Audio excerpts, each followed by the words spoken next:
In this video, we're going to take a closer look at grieving, the steps that we all go through as we deal with the loss of a loved one or spouse, and some things that you can do and things that you shouldn't do after the loss of a loved one. Now, we all know the stages of grieving. If you don't, let me refresh your memory. They're denial, anger, bargaining, depression, acceptance, and those are the top 5. If there is a 6th one, the last one would be relief. Relief of all of it. Things that you should never do after the loss of a loved one. 1. Give away the possessions of the deceased. Within the first couple of months after the loss of a loved one, you should never give away their actual belongings. You need to decompress and deal with the trauma and the heartache and the sorrow that you're dealing with from the loss. If it's a spouse or a child, it's and it's interpersonal and it's that close to you, you definitely, whatever you do, I know you're going to be urged on by and egged on by people from the outside, telling you to get over it, move on. Don't do it. Just don't let them in your damn house. But don't give away within the first couple of months after the loss. Don't rush into it, and don't give away their things. Okay? Even if they, if you're say you're in a long-term relationship with a boyfriend or girlfriend and they die, and then their family wants to come to you and they want their belongings, you just tell them to respect you and come back in a couple of months, that you need time. If they can't respect that, call 911. Get the damn sheriff there. Anywhere in the United States. Next thing, do not make legal decisions or make large purchases within the first couple of months, again, after the loss of the loved one, especially if it's a spouse. Don't do it. You're not thinking right. You might think, well, I'm getting past this, I'm dealing with it, I have to get on with my life. But don't do it. Trust me, you are going to make decisions that could affect you for the rest of your life. And I mean, don't go out and buy a new car, don't buy anything. Just sit back and deal with everything that has just happened. The third, don't move away and don't go on vacation. Yeah, I know it's going to be hard, especially to get away from it all. I mean, it's just forget it. Just get past it. Just move away. But Aunt Susie wants to take me to France. Don't go. Because you're going to regret it in the long term. Because you're going to start questioning yourself in your mind. But why you did it. Don't do it.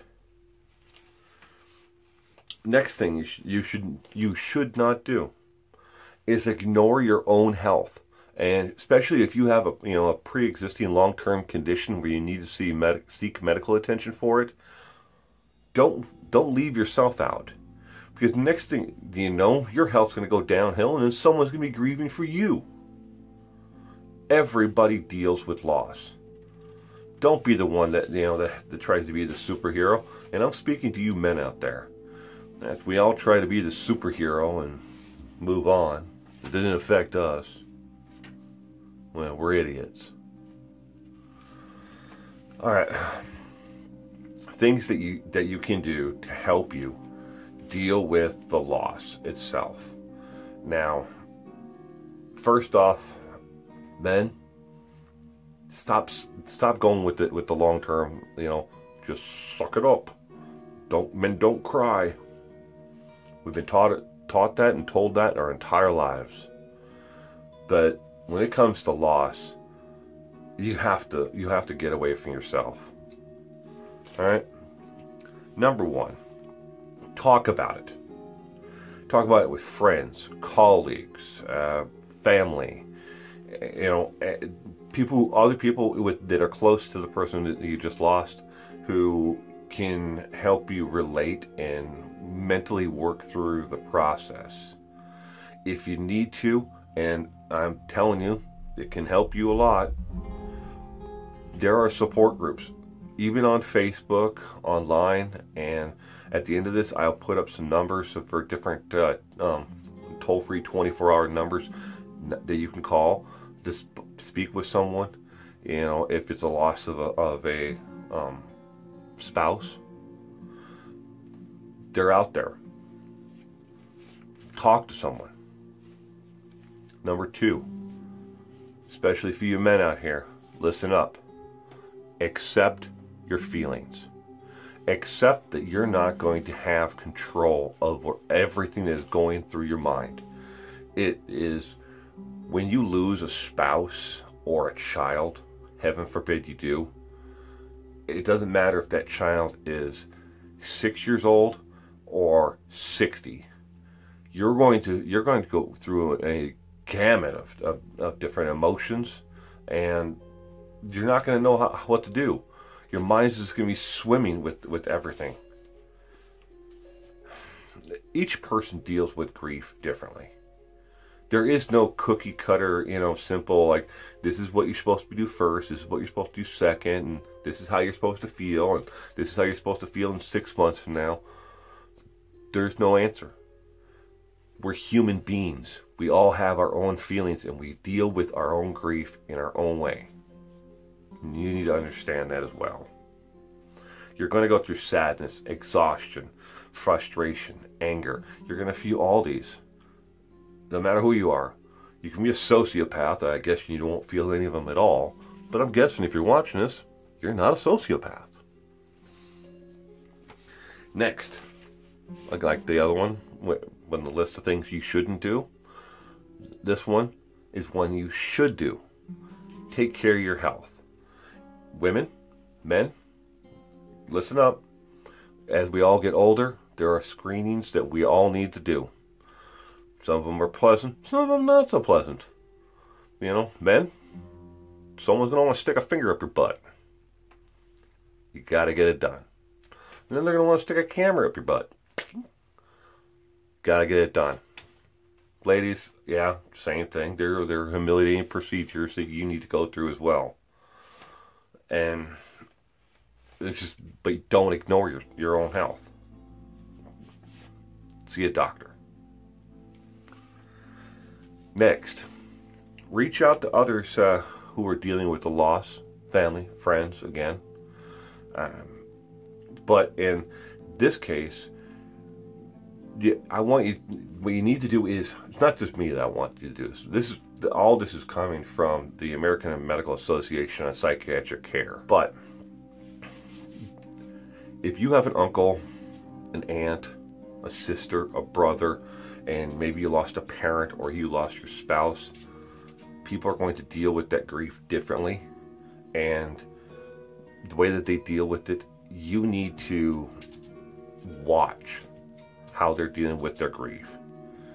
And don't be pushy and make them talk about it. Maybe just sit down and have a cup of coffee with them, and let the conversation go where it's going to go. But let them know that still, that you're there for them. You're a human being. You have emotions. They have emotions. Just let it be. But try to, lead the conversation. But let the conversation go wherever it wants. If the conversation doesn't want to stick with the deceased, then fine. Then you come back the next time and another cup of coffee. Next thing you should do, celebrate the life of the person who is deceased. Doesn't matter if it's a child or an adult. Maybe plant a memorial garden. A garden in remembrance of that person, or a tree, or do something that they enjoyed. If they, maybe if you lost your husband, he enjoyed sprint boat racing. Maybe go to a sprint boat, race. Maybe you didn't enjoy it. Fine, but go anyways. Show your support for it. Maybe your husband or wife was a golfer. great. Go to a golf course. Most golf courses have restaurants. Go eat a lunch. Something simple as that. But just do something in their memory. Celebrate their life. Just because we all die doesn't mean that we're all gone from this human existence and body. It doesn't mean that that we have to just be forgotten. You can celebrate the life and be a joyous event and pass on happiness to somebody else. Alternative ways that you can deal with the loss, along with those ones that I just read. Try meditation. If you can't meditate, just sit, turn off all electronics in your house, turn off your cell phone, computer, TV, everything. I don't care if it's a freaking clock radio, unplug the stupid thing. Just sit quietly, close your eyes, and think about being on a beach somewhere or someplace that's calm and relaxing to you. Do it for half an hour. And then start to deal with the issues again. But just do that. Do that a couple times a day. Just for 30 minutes at a time. Another thing you can try, yoga or Tai Chi. Very relaxing. Take a deep breath and let the flow of energy come through you. It helps. Scientifically been proven that it helps. And does your body good too. Next thing you can do, read a book. You're not going to believe this, but they still print books on paper and they put bindings on them and they sell them in bookstores. There are bookstores still left. If you can't find them, even Amazon sells real books. Buy a real book, a printed book. Pick a subject that you wouldn't normally read about. If you lost your husband and he was into NASCAR, I think they have books about NASCAR. I don't know if those people can read though. That's a joke. That's a joke. But I'm sure they have books about NASCAR. Probably a lot of pictures though. But you get my point though. Volunteer. Find a nonprofit that you can volunteer maybe 1 hour a month with, and start off that simple. And if you like it and you enjoy the people you're volunteering with and the actual mission of the volunteering, then maybe you go back again and you do another hour. And then a couple months later you go back and you do 2 hours. 1 hour and 1 hour, or 2 hours all once. Humane Societies of America, they need people to walk dogs. You can walk a dog, can't you? Even if you're in a wheelchair, you can tie that rope onto a handle. There's ways to give back. You just have to be willing to do it. Instant side note, Americans, as a whole, we volunteer less than any other nation in the world. No nation, developed or underdeveloped nation in the world, gives back less than Americans. We are a society of takers. Next thing that you can do, back on the list, that to help you deal with the loss, is go for a walk. Just as simple as that. Walk around the block. Do something as simple as that. Go to the park. Find a bench someplace. Take your shoes off, your socks off. Unless it's freaking winter, keep them on. Don't want frostbite. And just let your feet just, feel the grass in between your toes. Or find a dock and dip your toes in the water. Again, if it's wintertime, don't do it then. Alright, these tips are for if you have teenagers or children that you should do. Involve them. Involve them in the planning or in some aspect, but have them involved. If you're doing a funeral service, a casket service, involve them. Yeah, I know, even little kids that get a little bit rambunctious, whatever, maybe you have a an uncle or somebody, stand over to the back with them, but have them involved. It will pay dividends later on in their lives when they have to deal with loss again. Next one, and final one, is let them ask questions. Sit down with them and ask them if they understand what's going on. Lead the conversation. You be the adult. Start off with something and ask them if they have any questions about what's going on. All right. So I said in the end here, I would give you some phone numbers and stuff like that for groups that you can call. If you're a senior citizen, you can call 1-800-971-0016. That is for the Grieving Angels. This is not a crisis line, okay? It's just if you need someone to talk with.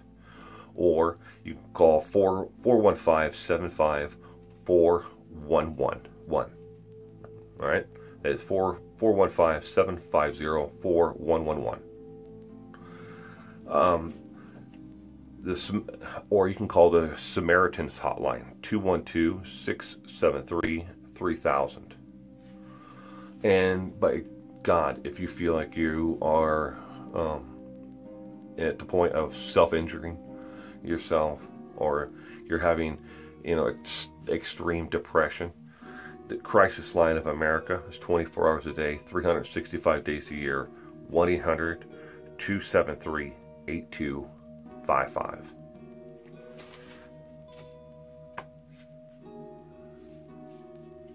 Thank you for stopping by today. You take care, America.